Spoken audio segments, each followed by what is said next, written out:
Those are the first words from our guest, Tashan Reed of The Athletic. He covers the Raiders and the NFL for The Athletic. Those are the first words of his column introducing his 5-part miniseries called Between the Lines.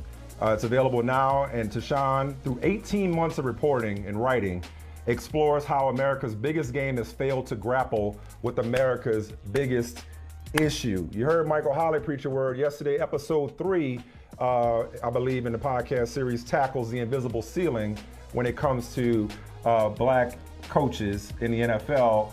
What was the key takeaway from your reporting from that episode? Because it feels like Steve Wilks, I was thinking about this, Michael Holley, more so than Brian Flores at this point, has become the face of this issue, Tashan. Yeah, I think the biggest thing was, something that we all knew is nothing's changed, and that the reasons are multifaceted, though. I know we always focus in on the ownership level. Obviously, they run these organizations, they own them, they make the final decisions in a lot of these cases in terms of who the next head coach will be.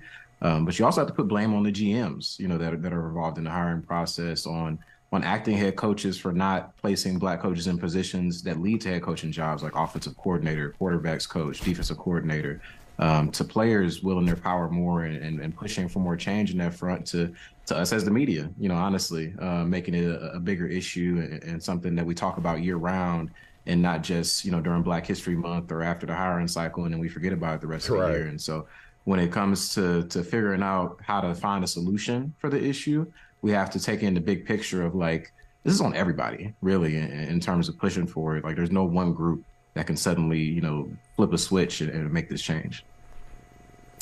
Oh, Tashan, why did Steve Wilks and others, why did Steve Wilks never have a chance, and why don't others have a chance?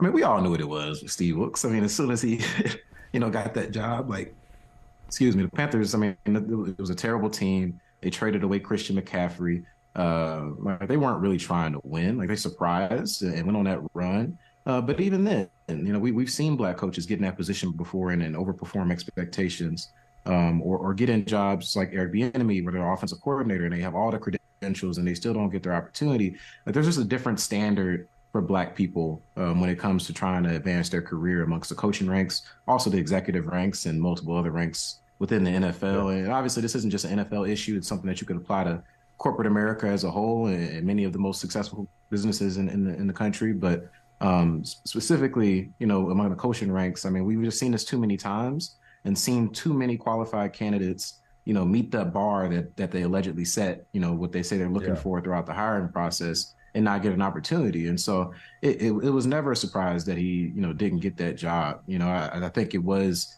commendable to him that the job that he did there. I don't think any of us expected the Panthers to, be a playoff contender going into the final 2 weeks of the season. But even then, it was like, maybe this will help him get a defensive coordinator job somewhere, which it did with the 49ers. Yeah, but like, I never really, I never expected him to get a head coaching job, though. So, and again, this podcast, it delves into what it means to be black in the NFL. This series, it explains how race impacts each level of the league's organizational chart. Be sure to check that out, subscribe, support it. A couple of things we want to hit you with before we go on the Raiders front. Jimmy G, 3-year contract. Does that take them out of the market for a quarterback potentially at the 7th overall pick or maybe early in the draft? It may take them out of the running for one in the first round, but I don't think it'll take them out of the running for one at some point in the draft. They do want to draft and develop a quarterback for the future. They're taking a long-term plan in terms of their team building view. They're not really going for it last year like they did last year when they acquired Devontae Adams and signed Chandler Jones. I mean, just look at their free agency signings. They haven't really done much of anything at note. And where they are at 7 is kind of a tricky spot in the draft because it's a high pick, it's a good pick, but especially on quarterbacks, those guys go off the board quickly, and there's a few quarterback needy teams ahead of them now. The Panthers, the Texans, the Colts.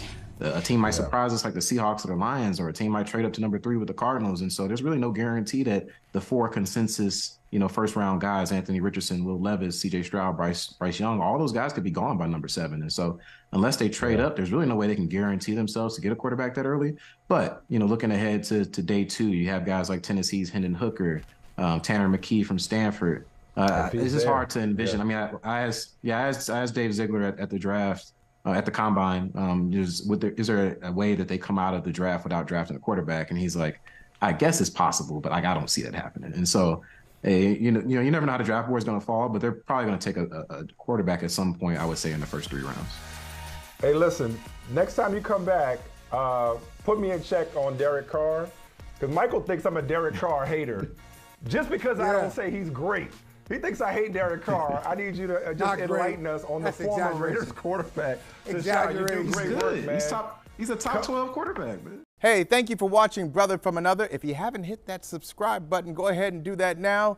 Don't forget, you can catch us 3 to 4 weekdays on PeacockTV.com and on Sirius XM Channel 85.